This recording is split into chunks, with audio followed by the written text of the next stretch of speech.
hoje é Jesus nessa noite. Vamos adorar assim, ó.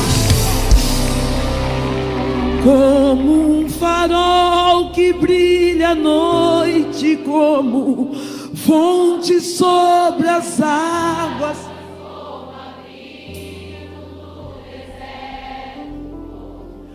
Flecha que acerta o alvo, eu quero ser usado da maneira que te agrada em qualquer hora, em qualquer. Eis aqui a minha vida, Senhor, usa-me, sonda-me, quebranta. Você pode levantar a mão para adorar?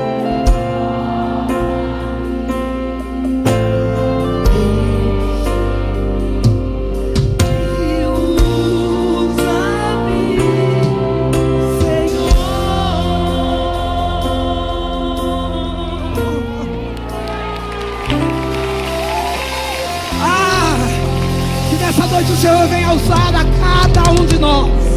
Que nessa noite nós sejamos farol sobre a vida daqueles que estão ao nosso redor, e ao reflexo da grandeza do Pai, almas possam ser resgatadas pelo poder da palavra.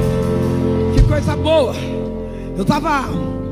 Primeiro eu quero agradecer a esse Deus que é grandão, e que coisas maravilhosas, extraordinárias Ele tem feito na minha e na sua vida. Quero, em nome de toda a liderança dos pastores dessa casa, quero agradecer ao pastor Rafael, que com tanto carinho me acolheu nessa noite. Pastor Abel, as esposas, obrigado pela família crescer. Eu estava ouvindo o pastor Rafael ministrando sobre a generosidade, a benevolência, a oportunidade de sermos participantes das coisas de Deus. E a palavra veio no meu coração: me livra de pregar dessa noite. Mas já que Deus não livrou, vamos pregar então. Prega muito, gente. Ficaria uma noite inteira te ouvindo, pastor. O senhor tem a graça da palavra no coração.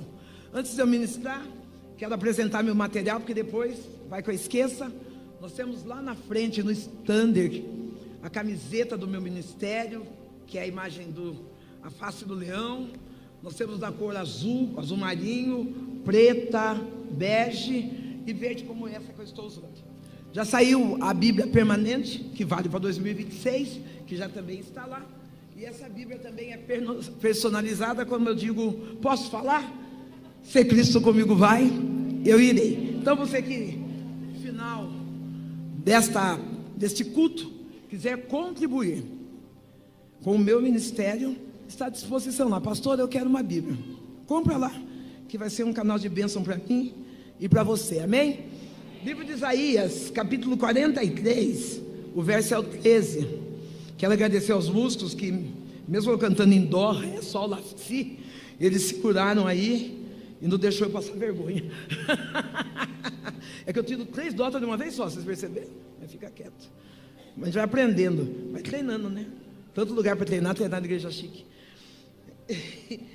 Livro de Isaías, capítulo 43. Eu acho que quando mediu para mim, tá alto. Tá alto para mim. Ai, que dó do moço. Ó, tá dando. Acho que eu encolhi chegar aqui. Não tem problema, eu que encolhi mesmo quando cheguei. Acho que assim fica melhor para mim. Isso, obrigado.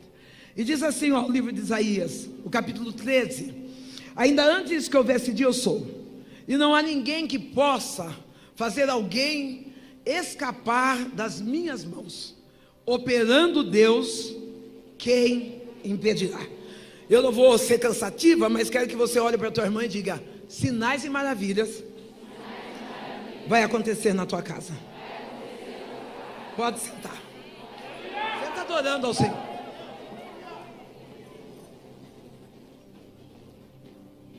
Quando nós começamos a ler o livro de Isaías, que tem como um codinome o profeta messiânico. Começamos a ver que Deus usa Isaías aqui na terra para ser o anunciador da sua vinda. Encontramos Isaías relatando no capítulo 9 a respeito de que Ele nos dará um conselheiro, um Deus forte, um Deus maravilhoso. Isaías é aquele que vai trazer à memória do povo as qualidades incomparáveis que o nosso Deus tem. E eu me apego ao capítulo 43, porque ali Isaías está dizendo a respeito do Deus de resgate. Quando eu penso em resgate, eu imagino que esse resgate nunca vai chegar nem adiantado e nem atrasado. Quando falamos em resgate, falamos de algo que vai chegar na hora certa. Quem sabe você chegou aqui mediante a tantos problemas, tantas dificuldades. Muitas das vezes o ardiloso, ele quer colocar na nossa mente de que não vai haver socorro do céu. Mas eu quero dizer que o Deus de resgate já chegou nesta casa. O Deus de resgate, Ele não precisa que você seja desesperado e nem apático, mas Ele quer que você tenha segurança que no dia, na hora e no tempo exato Ele vem e vai mudar toda a tua história. E é isso que eu preciso contar. Eu sou Sandra Alves, nascida na cidade do interior, uma cidade pequena, aonde uma das maiores dificuldades que a minha família encontrou foi construir um lar. Eu comecei a entender desde cedo que ter uma casa é muito fácil. Quantas das vezes, até hoje, eu passo em alguns lugares e falo, eu queria uma casa ali, nossa, que casa linda aqui. Mas eu quero dizer que ter uma casa, independente se tem 10, 15, 20 cômodos, é muito fácil. Difícil é ter um lar. É melhor ter uma casa com apenas 2 cômodos, que você possa dizer, eu tenho lugar de abrigo, eu tenho lugar de descanso, eu sei que Jesus mora lá. Não, querido, Jesus não está procurando mansões, Jesus não está procurando casebres, mas Ele está procurando pessoas que decidem abrir a casa e dizer, pode entrar, porque esta casa é tua. Oh meu Deus. Se é para aplaudir, aplaude com vontade.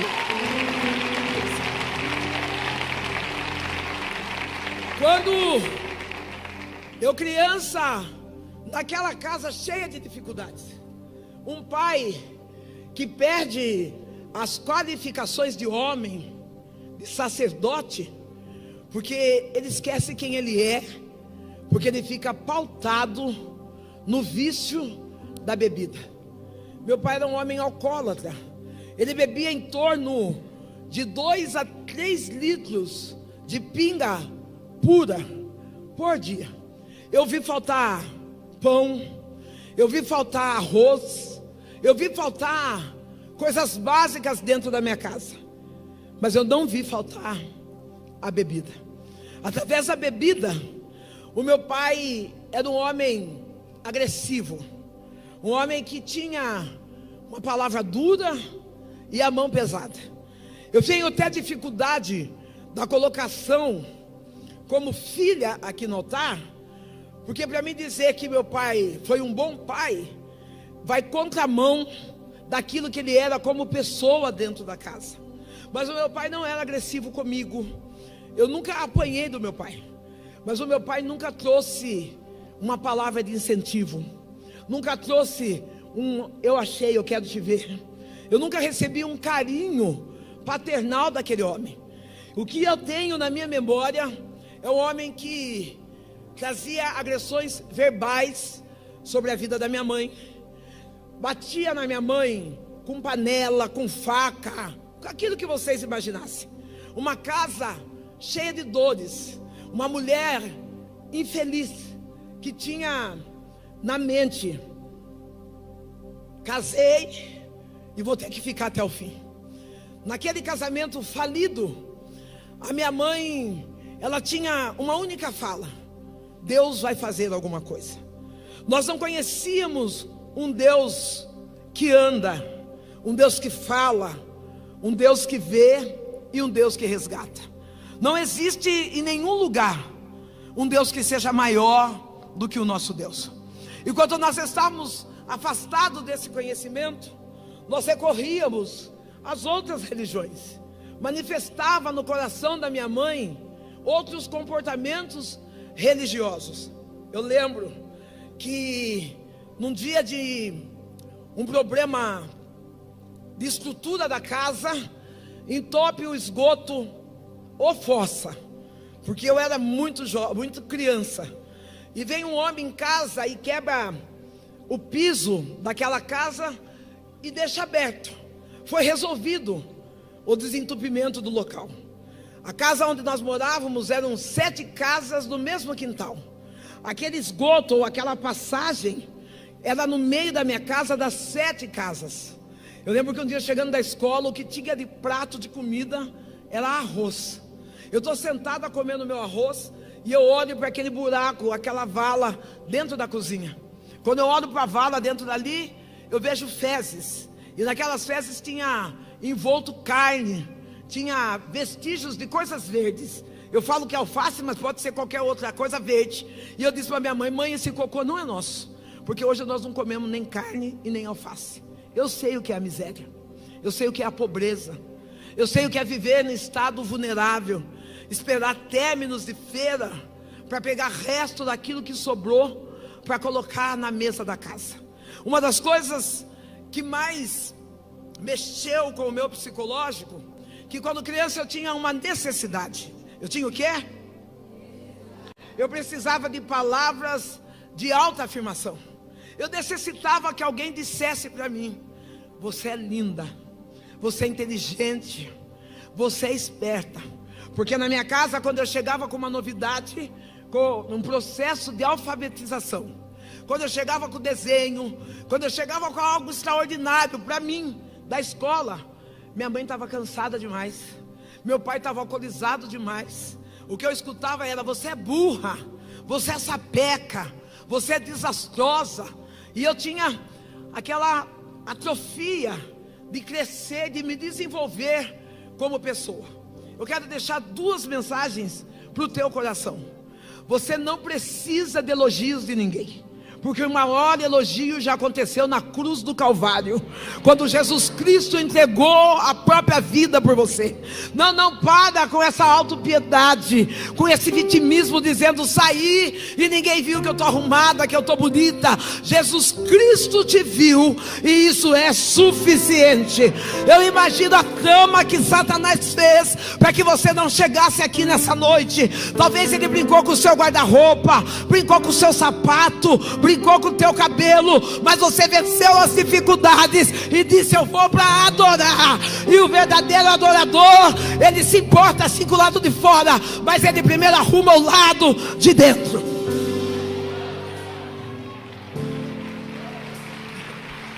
Não viva de elogios, não viva de críticas, não viva de aparência. Tudo isso passa.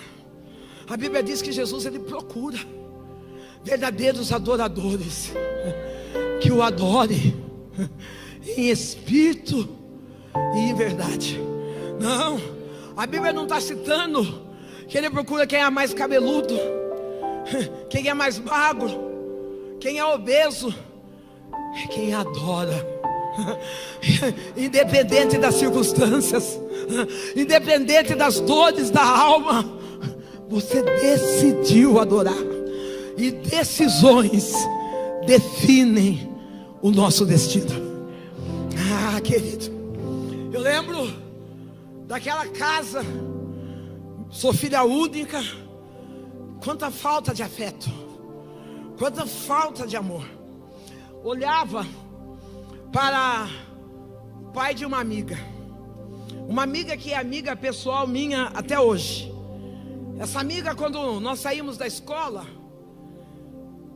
o pai dela tinha o mercado no caminho da escola.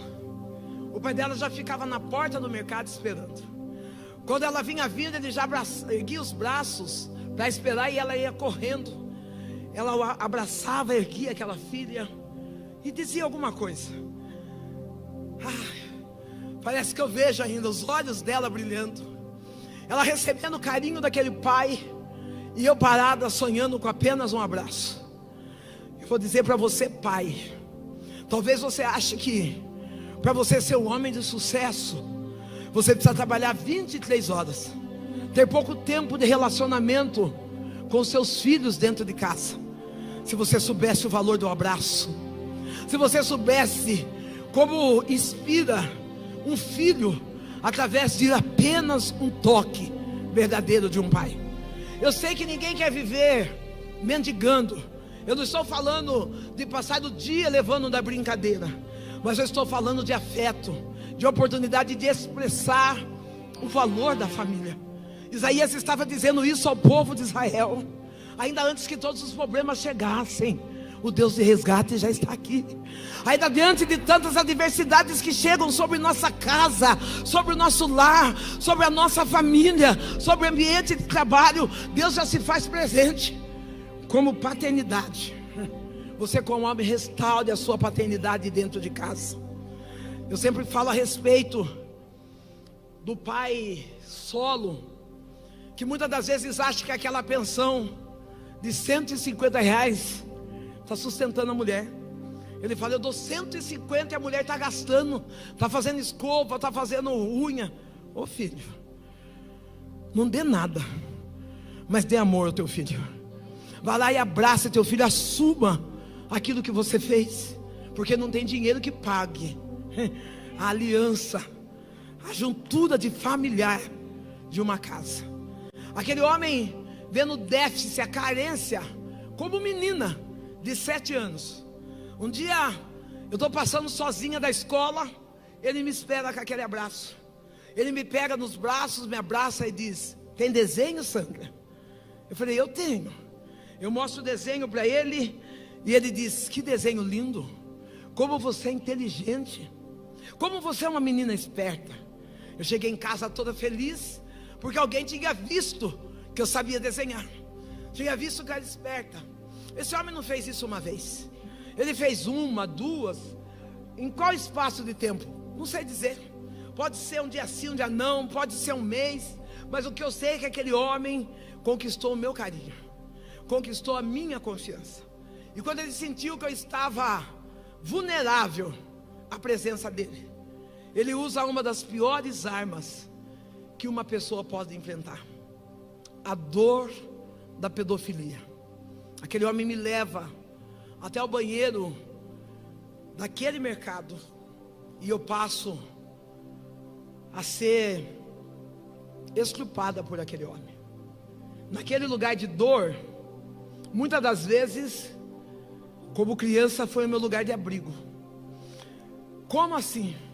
Naquele lugar onde eu era estrupada, era o único lugar que eu ouvia dizer, você é bonita. Se você ficar quieta, eu te dou um bife. Se você fizer tal coisa, eu te dou uma lata de sardinha. Por falta de carinho em casa, eu me sujeitava na minha fragilidade. Por falta de entendimento, de aconselhamento dentro da casa, com 7 anos, eu era mulher de um homem adulto. Fiquei 4 anos acorrentada na mão daquele pedófilo. 4 anos sentindo dor, sentindo medo, mas aquele lugar era o único lugar que eu encontrava abrigo. Aí eu quero dizer para você, aonde tem sido o lugar que você tem buscado o teu abrigo? Talvez você, como adulta, uma mulher solo, você tem dito, pastora, eu tenho lutado tanto para que alguém me ame, eu tenho lutado tanto para que alguém me veja como mulher. Eu vim aqui para dizer que o Senhor está curando a sua insuficiência. Ele está entrando com o bálsamo restaurador da identidade daquilo que você é. Eu lembro que na minha juventude eu vendia o meu corpo sem escrúpulo nenhum, sem preço, uma venda simbólica na vida de uma prostituição, porque eu achava que sexo e amor não tinha que andar junto. Eu tornei uma mulher, uma jovem leviana, sem escrúpulo, porque eu fui defraudada na minha infância. Eu vim aqui para dizer que não importa qual é a sequela que você viveu na sua infância, o Deus de resgate está descendo para tirar você de lá. Toda mente cativa que ficou no solo da sua infância, no solo do teu passado, hoje o Eterno vem para quebrar as correntes, para dizer: você não é o que fizeram com você, você é o que eu, teu Deus, estou fazendo por você. Às vezes a mulher solo, ela passa por tantas dores emocionais. Pastora, só vai falar de nós? Vou falar de mulher solo, mulher adulta, mulher consciente, a mulher, vamos lá, 30 a mais, que está solteira, viúva, divorciada. Eu falo sempre que se uma criança de 13 anos está chorando por causa de um amor não correspondido, vara nela. A Bíblia diz: corrige seu filho com vara. Chama a criança para perto e vem: filha, vem cá, agora é hora de pensar em estudar. Agora você que é mulher solo, será que você não tem se ferido porque você tem entregado para muitos amores? Ora você está com Paulo, ora você está com Marcelo, você nem espera passar a dor, você já está com João. Coloca aí no teu coração: você não é a arca de Noé, para as pessoas estarem entrando e estragando com a tua história. Brinda a tua alma nessa noite, porque Deus tem algo reservado em especial para a tua vida. Não chega de ficar passando de amores e amores, mas se restaure na presença do Eterno, para que você possa ficar inteira, para que quando a promessa de Deus chegar na tua vida, você possa dizer: eu conheci o Deus que me resgatou. Deus me deu uma vitória muito grande, que é mais ou menos, várias vitórias, mas há mais ou menos 5 anos atrás, a filha desse homem, que é minha amiga, ela liga para mim e diz: Sandra, meu pai está doente, e uma das pessoas que ele chama é o seu nome. Eu já estou exercendo o ministério da itinerância, já estou pregando a palavra, e eu digo para ela assim: querida, eu ando tão ocupada, com tanta coisa para fazer, dá um abraço nele. E ela falou: tá bom. Quando eu estou caminhando, Deus começa a conversar comigo, e eu falei para Deus: Deus, vamos deixar esse passado para lá? Eu já perdoei esse homem. E Deus falou: você tem certeza? Eu falei: eu tenho. E fui caminhando. Deus falou: entra no mercado. Eu entrei no mercado qualquer, lógico que já não é o mesmo mercado, já não é a mesma cidade, já não é a mesma vida. Entrei no mercado qualquer, e Deus falou: pega uma lata de sardinha. Peguei uma lata de sardinha e fui trabalhar. Quando eu estou trabalhando, Deus está trabalhando no meu coração. Deus vai trazendo à memória a vida da minha mãe, a história do meu pai. E quando eu chego em casa, Deus fala para mim: abre essa lata de sardinha. Quando eu vou abrir, vem nítido como eu fui abusada naquele lugar de dor. Tudo aquilo que aquele homem tinha feito comigo enquanto era criança. E Deus falou para mim: assim como eu te perdoei, eu estou te dando a oportunidade de você perdoar. Eu ligo para a mãe, para a filha, e vou ao encontro daquelas pessoas dentro da casa. Quando eu me deparo com aquele homem, meu coração acelera. Eu tenho misto de todo tipo de dor, de nojo, de piedade. Mas quando eu me aproximo dele, ele chorando, ele chama sua esposa, chama seus filhos, e ele confessa aquele pecado: eu sou pedófilo, eu estuprei a Sandra quando criança, e eu quero que ela me perdoe. Eu abracei ele em lágrimas, e eu falei para ele assim: eu também quero que o Senhor me perdoe. Perdoe por todo o ódio, todo o lixo emocional que eu carreguei até agora, pelas dores que eu vivi no passado. Hoje que as correntes de Satanás sejam quebradas por o amor incomparável do Senhor Jesus. Nós sabemos o quanto Deus é fiel, e se Ele me trouxe aqui, é porque Ele quer resgatar a tua história e a minha história. Nós nos abraçamos e nos perdoamos. Passou de 3 a 10 dias, esse homem morre. A família me chama para fazer o funeral desse homem. Eu vou fazer o funeral desse homem, e para a glória de Deus, toda a família aceita Jesus, e todos estão servindo ao Senhor. Ei, sabe o que eu estou dizendo? Uma história que poderia ser triste tornou-se um testemunho de vitória. O Senhor estava dizendo: você não é o flagelo da humilhação, da dor da pedofilia, mas você é a semente que foi enterrada, e agora os frutos chegam na minha casa para dizer: eu conheço um Deus que perdoa pecados e que muda a nossa história. Histórias de superação, porque o Deus de Israel me alcançou, porque o Deus de resgate chegou. Meu pai, naquele vício dos seus 37 anos de bebida, ele leva-nos a morar numa outra casa, e essa casa, ela está próxima a uma igreja evangélica. Minha mãe, meu pai, eles frequentavam a igreja, a religião, matriz africana, com o nome de Candomblé. Minha mãe estava se desenvolvendo como mãe de santo. Meu pai tocava tabaco naquele lugar. Aquele homem alcoólatra, quando nós passávamos de frente da igreja evangélica, ele dizia assim: eu não entendo esses crentes. No meio da dor, no meio das dificuldades, rotinas da vida, eles se reúnem e eles gritam, né? Eles dizem glória a Deus, aleluia. E nós zombávamos daquela situação. Um dia, meu pai com 37 anos, ele entra dentro da igreja. Ele recebe uma palavra: eis que eu, o Senhor do teu Deus, estou te preparando um lugar. O meu pai entrega a vida ao Senhor Jesus. Um homem alcoólatra, rude, um homem que espancava a mulher, que traía, que deixava nós passarmos necessidades. Ele reconhece que Jesus é o único que salva, levanta e entrega a vida a Jesus. Quando ele chega em casa, é lógico que ele chega em casa com o cheiro da bebida, é lógico que ele chega em casa com alguns requisitos daquilo que ele vivia. Mas ele olha para minha mãe e diz: Benedita, eu tenho uma novidade para você. Eu entreguei a minha vida para Jesus.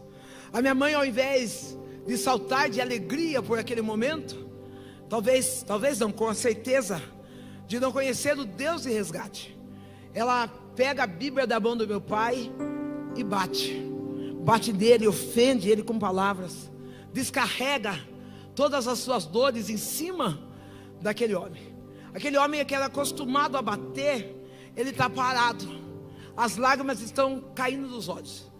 E à medida que a minha mãe gritava e ameaçava, ele dizia: Benedita, eu encontrei Jesus, e Jesus encheu meu coração de paz, e nada vai tirar a minha paz. Ei, eu vou liberar essa palavra para você. Jesus é paz.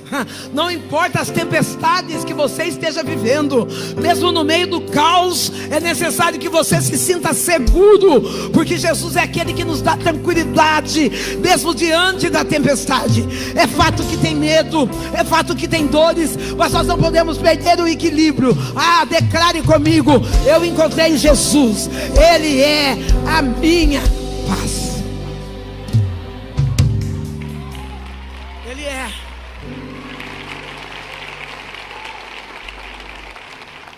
A minha mãe arruma a mala do meu pai e diz: quero que você vá embora. Eu estou lá chorando, medo de briga, medo de ver faca sair da gaveta, medo de ver prato sendo atirado. E a minha mãe diz assim: olha, você só vai ficar aqui hoje, porque a Sandra está chorando, mas amanhã cedo eu quero que você vá embora. Meu pai vai dormir no meu quarto, eu vou dormir no quarto com a minha mãe. Da madrugada, a minha mãe contava que ela sentiu um arrepio, um mal-estar. Ela levantou, foi riscar o ponto e acendeu umas velas para os seus Exus. Quando ela termina aquela entrega, ela vê uma sombra passar por detrás dela. Ela diz: tem gente dentro de casa. Ela vai correndo chamar meu pai: Gico, acorda, tem gente dentro de casa. O meu pai estava morto. Deus realmente tinha preparado o lugar. É isso. Sabe o que eu estou dizendo? Se Deus falou, Ele vai cumprir. Não, não. Para de olhar para a situação dizendo, mas está nas drogas, está na prostituição. Se Deus prometeu que vai salvar alguém da tua família, Ele é fiel para cumprir. Pode estar no fim do túnel, Ele vai lá e resgata, e Ele traz, mas sem salvação não morre, porque Ele é fiel da palavra que Ele liberou para a tua história. Ei, querido, dessa noite eu injeto confiança, eu injeto motivação na tua alma, porque não é aquilo que você vê, mas é o que Deus falou que vai acontecer. Deus é fiel. A fidelidade de Deus tira de nós todo o desespero. A fidelidade de Deus faz com que nós habitemos em segurança, dizendo: haja o que houver, venha o que vier, o Senhor fará, porque Ele cumpriu. Meu pai morre aos 37 anos de idade. Fica duas mulheres. Vamos melhorar? Duas mulheres e uma adolescente. Uma adolescente rebelde. Uma adolescente respondona. Uma adolescente vulgar. Uma menina que batia na mãe, que falava palavrão, cuspia na cara. Você vai perguntar: pastor, essa menina era assim, olha, a senhora não tem vergonha? Deus me perdoa. Você vai dizer: por que você fazia isso? Porque eu aprendi dentro de casa. O que eu via em casa era palavrão, era agressão física, era funções de baixo escalão. Eu cresci deformada. Às vezes a gente olha para os nossos filhos, a gente fala: que criança mentirosa. Com quem será que ela aprendeu? Com você, dentro da sua casa. Quando alguém bate na porta, você diz: vai lá, corre e diz que a mãe não está. Você está dando legalidade para que o teu filho cresça mentiroso. Quando você passa, principalmente agora nessas épocas de Natal, pega aquela uva, come no mercado sem pagar, você está dizendo: eu posso roubar, filho, é normal, mamãe faz. Ei, você não tem que ter performance no altar. Você tem que ter uma performance cristã dentro da tua casa.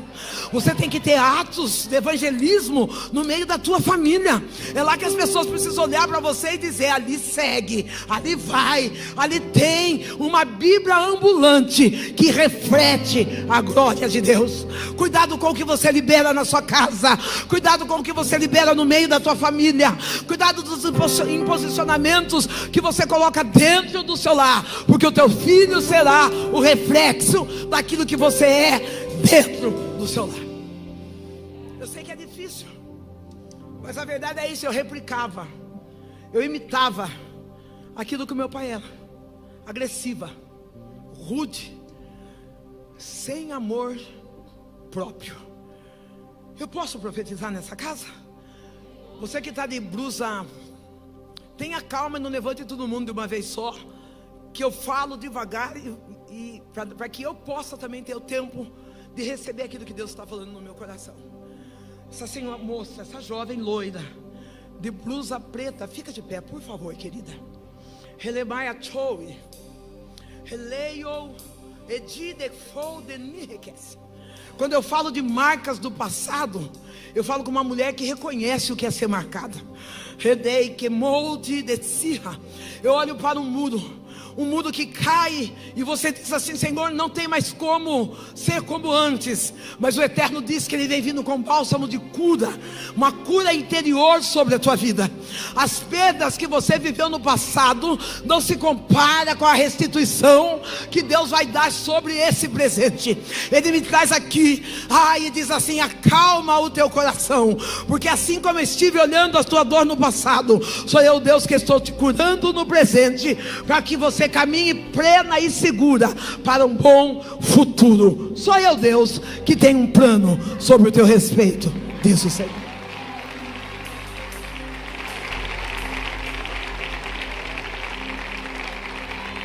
Muitas das vezes nós achamos que nós vamos viver aquilo que o inimigo escreveu, mas a Bíblia diz: Deus tem um plano. Não é o plano do inimigo que vai prevalecer, é o plano de Deus que vai fazer valer. Está eu e minha mãe. Minha mãe se torna Mãe de santo. Aquela mulher, eu vi a minha mãe no terreiro, cabeça raspada, pano na cor de chumbo amarrada no corpo, corpo navalhado no chão. Minha mãe no chão e tomada pelos espíritos. Eu lembro que os cambonos escarravam no chão e a minha mãe lambia aquele catarro. Eu lembro que galinha viva passava no terreiro, a minha mãe pegava, mordia e bebia o sangue daquela galinha. Mas eu também lembro da minha mãe no altar, pregando a palavra de Deus. Também lembro da minha mãe evangelizando e dizendo: só Deus resgata Israel. Também lembro da minha mãe dizendo: vinde a mim vós que estáis cansados e oprimidos, pois eu conheço um Deus que traz alívio para a vossa alma. Ah, querido, como é bom poder saber que no meio daquelas dores, o Deus de resgate estava olhando para a minha mãe e dizendo: a tua história não termina no lixo, não termina no chão, não termina derrotada, mas termina levantada para a honra e glória do meu nome. Enquanto a minha mãe estava ali naquela casa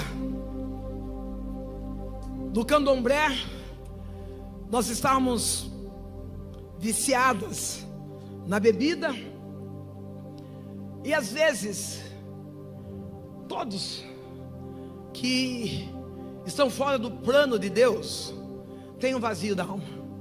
Às vezes eu e minha mãe sentávamos, fazíamos um copão de caipirinha, sentávamos à frente da televisão, assistir culto, aqueles cultos Dan Soares, Silas Malafaia. E muitas das vezes nós tomando a nossa caipirinha, o pastor dizia assim: você que está na sua casa com esse copo de pinga na mão, Deus tem uma palavra para você. Eu e minha mãe chorava e dizia: é para nós. Tomava pinga e ouvia a palavra. Eu dou risada hoje, mas eu entendo que esses meios de comunicações não é para nós que servimos a Deus. Nosso lugar é aqui, ferro afia ferro. Não, não, sai da tua área de conforto. Vou ficar assistindo o culto online. Ovelha gosta de ficar perto de ovelha. Ovelha gosta de caminhar junto com ovelha.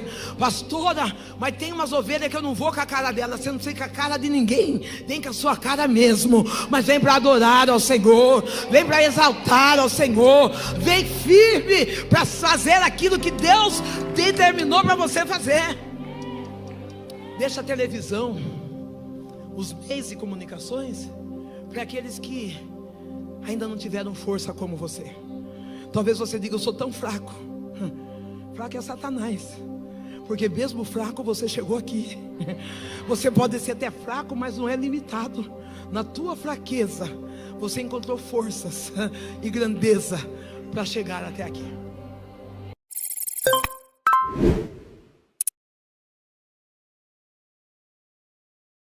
Ela está no terreiro.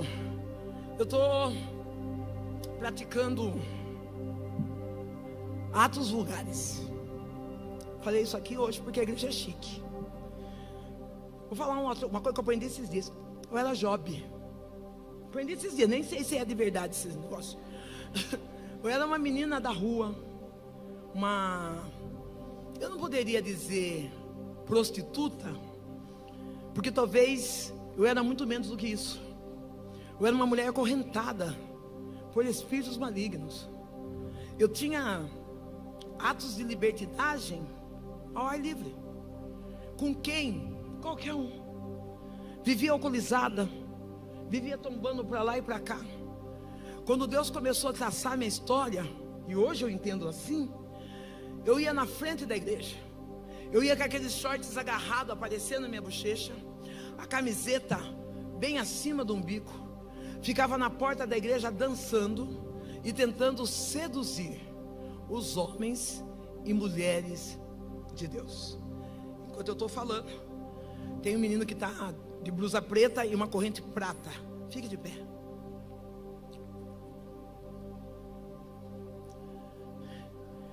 Eu tinha um espírito que estava me afundando para a derrota. Enquanto eu estou olhando para você, o Eterno diz: do final do túnel eu te tirei, relemando Satanás tem tentado de todas as maneiras defraudar e dilacerar a tua vida, mas hoje Deus chega e diz: sou eu o Deus que resgato a tua história. Enquanto eu prego, o Eterno me mostra o teu coração. Ah, que vontade de mudar de casa, de sair. Mas o Eterno diz que hoje desce um amor incondicional em família. Porque tu diz: eu não tive encontro paternal, mas hoje Deus, que é Pai, Ele vem frente a frente contigo e diz: tu és o meu filho, diz o Senhor.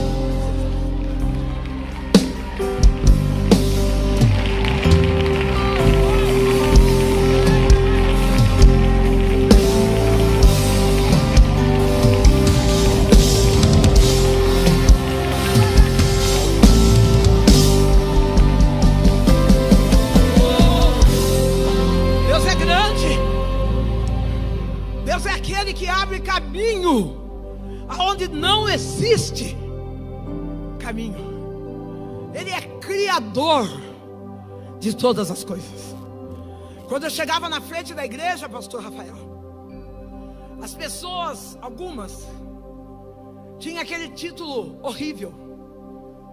Eu louvo a Deus pela forma como o evangelho está sendo proclamado hoje, com liberdade e não com libertinagem. Eu louvo a Deus pela explosão que o evangelho tem tido. Mas eu sou daquela época que meias finas era pecado. Cortar o cabelo, sangue de Jesus sem poder.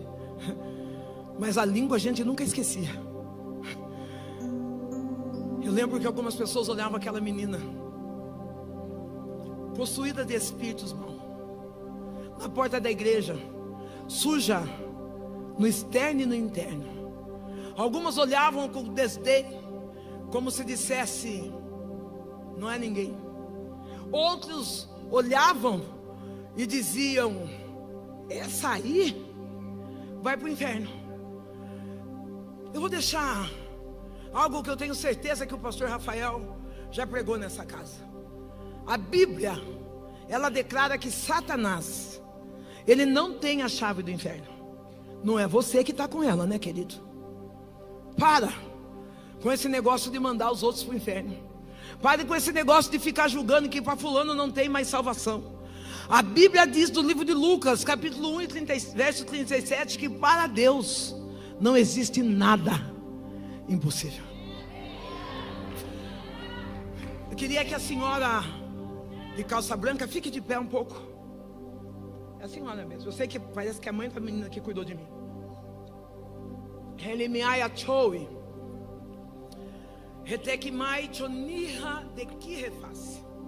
O Deus das impossibilidades, Ele está chegando ao teu encontro.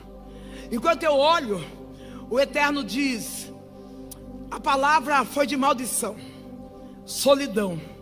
Mas hoje Deus vem e diz: solitude, tu nunca esteve sozinha. Sou eu, Deus, que estou contigo. Relemando, Relequia Chou Desirra.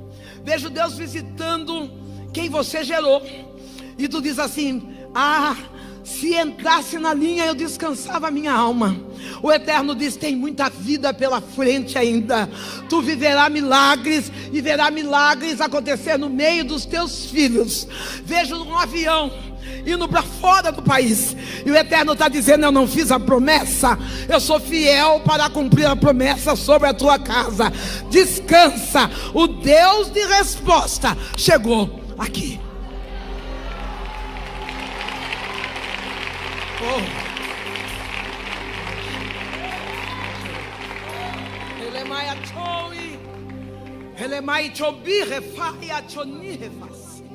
No meio, achei, pastor. No meio das dificuldades do alcoolismo, do roubo, da prostituição, do espírito de zombaria, eu ia com as minhas dores na porta da igreja. Enquanto as pessoas que se achavam mega, master, hippie, cristã, viravam o rosto, Deus levanta uma menina de apenas 6 anos de idade. Ela vinha desprovida de julgamento. Ela corria nos meus braços e ela dizia: ah, Sandrão, se tu soubesse como Jesus te ama. Eu não sabia o que era o amor. O amor que eu conhecia, eu precisava tirar minha roupa, eu precisava oferecer, ofertar, dar algo de mim para alguém. Aquela menina simplesmente dizia: se tu soubesse como Jesus te ama. Você pode olhar para quem está do teu lado e dizer: Jesus, Ele te ama. Quando eu falo isso, eu sinto o amor de Deus sendo derramado todas as vezes sobre mim. O senhor que está de colete preto, camiseta branca, fica de pé. Pode ficar de pé com ele. Pode ficar de pé com ele. Relemai choniha, relequio defaio, relidefas. Enquanto eu olho, eu vejo uma chuva de prata sendo derramado sobre vocês. Eu vejo como que Deus estivesse dizendo: tá pago. Não, a preocupação, e eu vou usar na minha pouca linguagem, credores. Deus está dizendo: sou eu dono do ouro e da prata.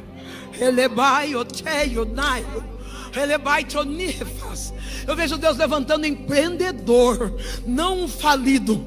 O Eterno diz: descansa, porque ainda esse ano vai ter virada nas tuas finanças. Tu não vai mendigar, tu não vai se arrastar diante dos teus parentes que diz quebrou um monte de vez, é sonhador. Não, tu vai chegar e dizer: assim como Deus deu governo a José, Ele também entregou empresa nas minhas mãos, e eu vou, através do poder da palavra, diz o Senhor. Descansa, a conta está paga.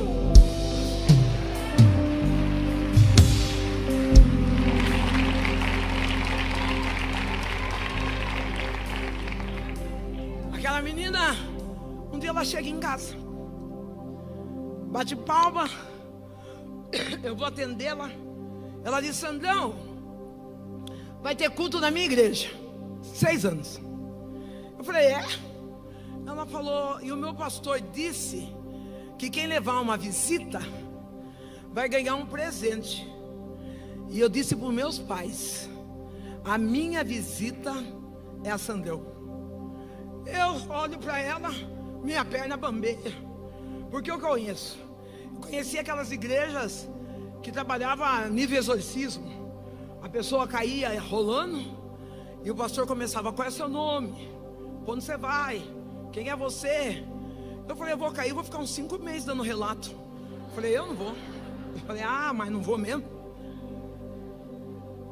Olhei para aquela menina e eu falei para ela assim: vamos fazer um combinado?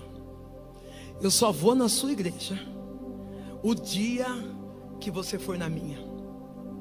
Aquela menina sorriu para mim com um olhar puro e inocente, de 6 anos de idade. Ela olha e disse: se eu for na tua igreja, você vai na minha? Eu falei: eu vou.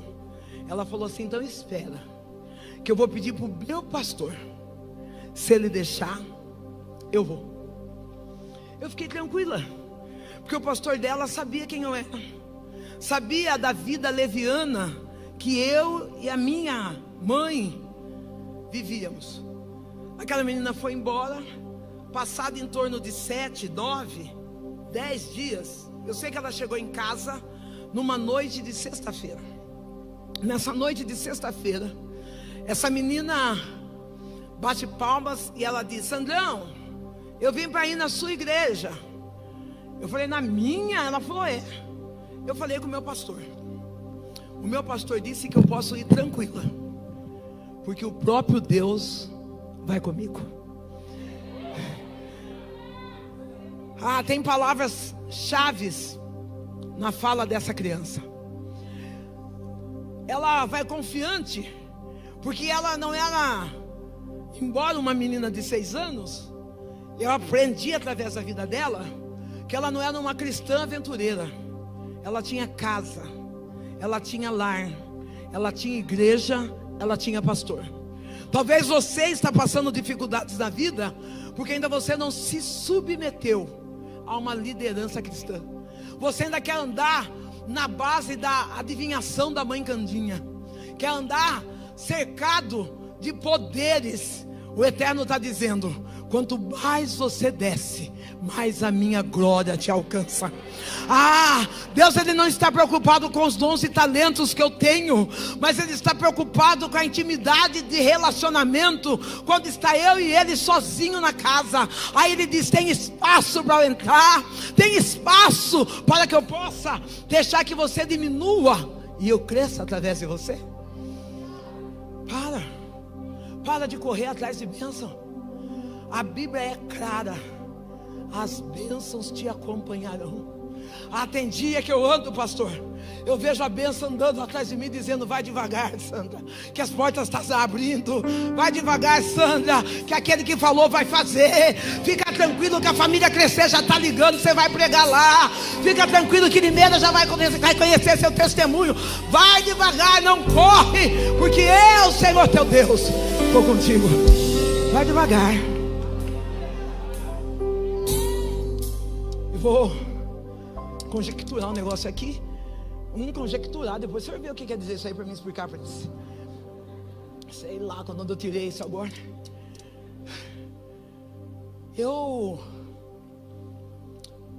Não é agora, é anos. Eu tenho habilitação. Eu tenho o quê? Ou aos mais jovens, CNH. Quando eu comecei a dirigir, eu bati 5 carros, 5 vezes. Não, estou falando de carro modesto, gente. Não estou falando desses carros assim. Veículo. Eu bati. Quando eu bati esses carros, todas as vezes, lembrando que se tiver funileiro aqui, eu não estou desfazendo da profissão, não. Estou contando algo que Deus fez comigo. Todas as vezes que eu bati o carro, eu levava até o funileiro. Eu chegava no funileiro, o funileiro dizia para mim assim: dona Sandra, a senhora vai lá no desmanche, nas peças usadas, a senhora compra o farol, compra a lanterna, compra isso, compra aquilo, e nós vamos colocar aqui, vai lixar, vai arrumar, vai pintar, ninguém nem vai saber que é usado.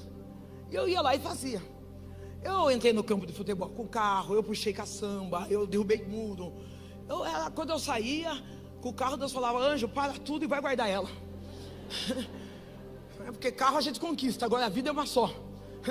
Não, às vezes a gente fala assim: a vida é uma só. Não, a morte é uma só. Viver, você tem a oportunidade de viver todos os dias. Todo dia é uma oportunidade. Um dia meu filho, ele chegou para mim e falou assim: mãe, meu filho já chegou no tempo da vaca, porque eu cheguei no tempo do desenho da vaca.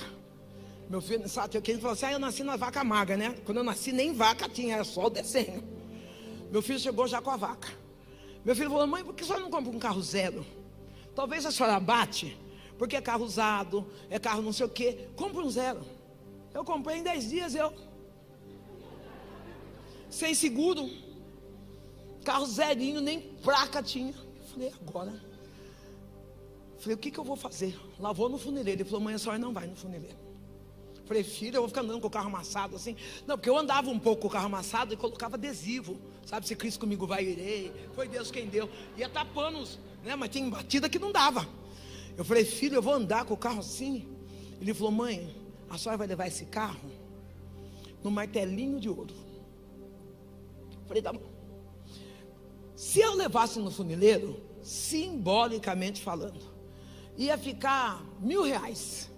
No martelinho de ouro ficou 3.800. Quando o martelinho de ouro falou o preço, eu fiquei olhando para ele e falei: nossa, quase o preço do outro carro. Meu filho falou: é aí que vai ficar. Ficou. E demorou. O funileiro levava 10 dias, 15. O martelinho de ouro demorou um pouco mais. Eu lembro que eu passava na frente, eu vi o meu carro com durex, deve ser outro nome, gente. Com durex, eles tudo esticados. Eu falava: o que esse homem está fazendo com o meu carro?